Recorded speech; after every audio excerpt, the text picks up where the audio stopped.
My daughter is the light of my life.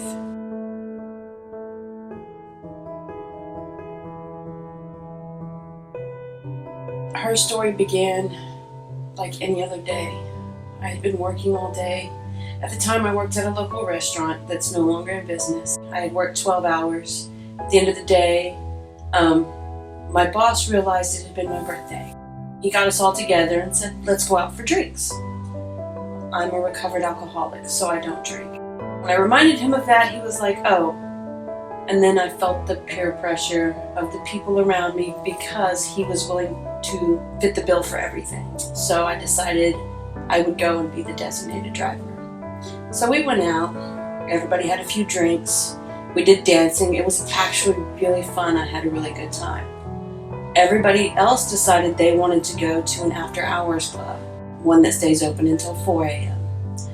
I was tired. I was ready to go home. So I said, instead of me driving you, I will pay for an Uber. So I called him an Uber.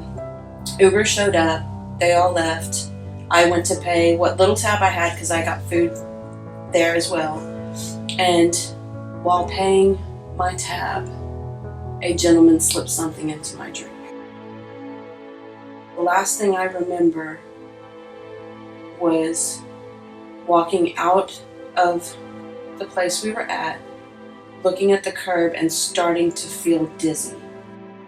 This man then approached me and said, let me walk you to your car. That way, I know you made it safe. The next thing I remember, I woke up at my car 8 hours later. I thought I had been in a fight because I was bruised. I didn't know what had happened. I was bleeding. I had a black eye. I was supposed to be at work in 2 hours. I called my boss, let him know, hey, just not feeling well today. Is it okay if I come in late? Went home, cleaned myself up, wasn't exactly sure what had happened. Waited a few days, and then pain started happening. I worked my shift, and I went to emergency because something was very, very wrong. I walked in the door, and I looked at the nurse, and I told her, I think I've been sexually assaulted. A nurse who was very compassionate and very wonderful came in and sat with me and asked me questions, and then a doctor came in. I'm not going to say who this doctor was because he has changed. My daughter has changed his life.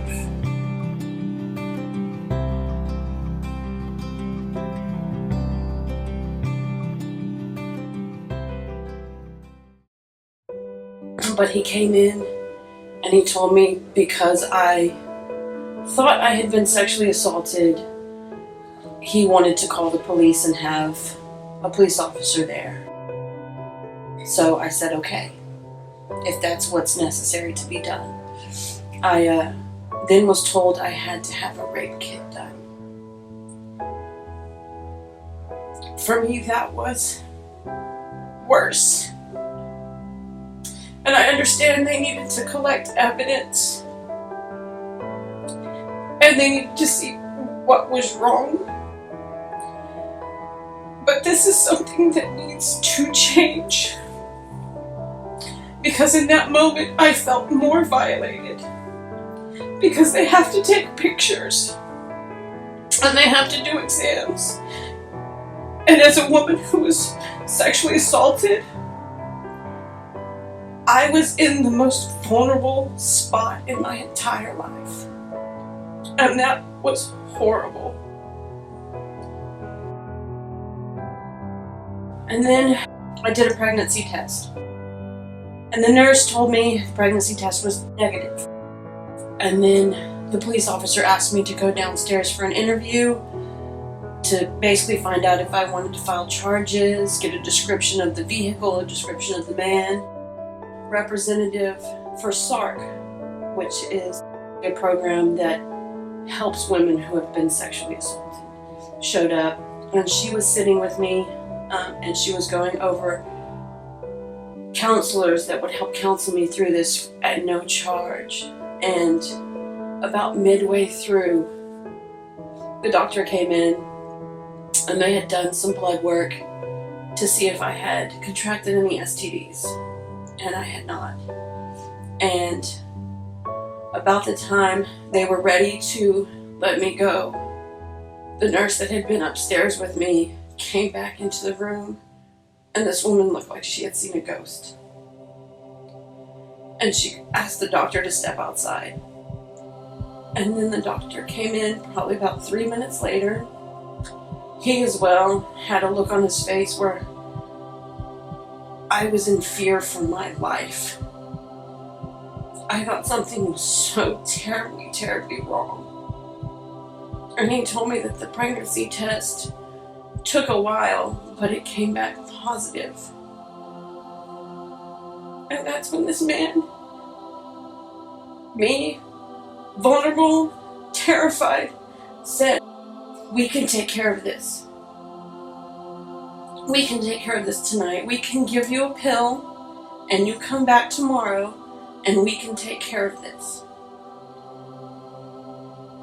He said, "If that's not the route you want to go, we can refer you to Planned Parenthood."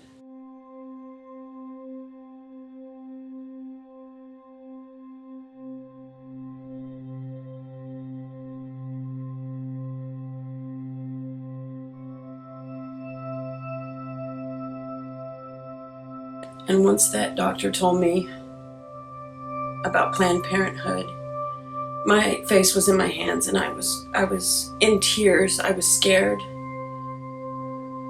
And that's when the Lord broke in to my situation and reminded me that He gives beauty for ashes. And that's all I kept hearing was beauty for ashes, beauty for ashes.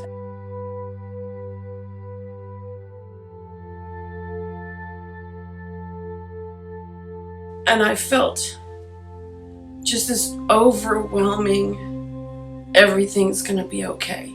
Just overwhelming. And I looked at that doctor and I told him no.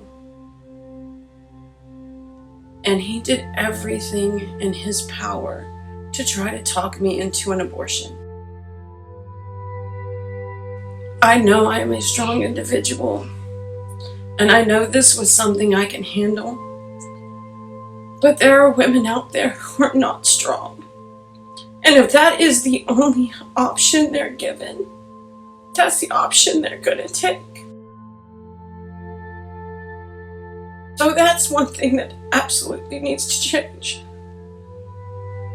Women do not need to be told abortion, abortion, abortion in that moment, because they're going to take it.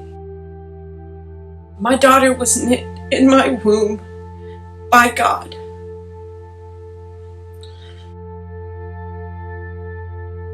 My pregnancy was not an easy pregnancy. Throughout my pregnancy, I was arrested and put in jail. Throughout my pregnancy, I was evicted. I found through my church a local crisis pregnancy home that I lived at. I still don't have my own place. I still live with friends. It's not easy. Raising a child is not easy, but it is doable. I had told my story to people many times. And many times I got, "What if she's a monster? What if she's a monster? What if you look at her and that's all you remember?" But I can tell you, I look into that baby's eyes and I see none of it. I look at the scars that I have and I don't see any of it. Because instead of having an abortion and moving on with my life, I sought the Lord.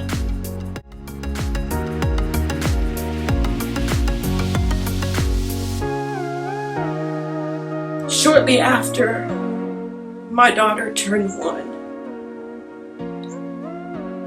I went back to the hospital I went back to the doctor, whose only advice to me was abortion. And I said, here, meet my daughter. Meet the most beautiful creation that your advice was to destroy. I still speak to this doctor. And he has dealt with many women who have been sexually assaulted. And he no longer advises abortion. And for me, her life already has meant something because of that. So throughout this journey, I have been so very blessed to have an amazing support system, amazing church family, my own family, not all of them, but some of them told me I would be better off if she wasn't in my life. Thankfully, I didn't let them get to me. And there were times where I was stressed and I didn't eat and I was scared. Abortion was never an option. I did consider adoption, having an open adoption, because I was scared and I didn't know what I was going to do. I didn't know how I was going to be able to, if I couldn't take care of myself, take care of a tiny human. But I found a way. I've struggled with depression. I've struggled with anxiety. I've struggled with healing for myself. But at the end of the day, when I come home and that baby says, "Mama,"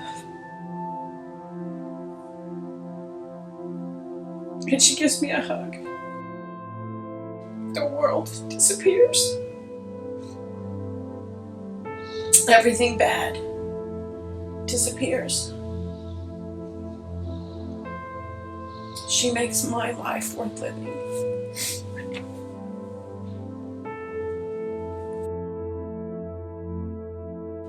So if I had to say anything, it would be that God created life. God created this beautiful baby. Circumstance wasn't exactly ideal, but what happened to me was not her fault. It was not her fault. When it comes to sexual assault with pregnancy, it is not that child's fault. It didn't hurt you. Somebody else did. So just give life a chance. Give life a chance to restore. Give life a chance to heal. My faith has gotten stronger. My womanhood has been restored through my child. She will change the world. And I hope my story and my daughter's story and my daughter's life will help bring an end to the destruction of children.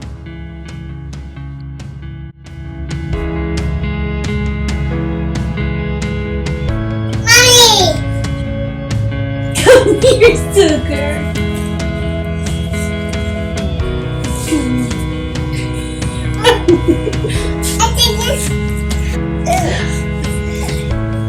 Give me kisses.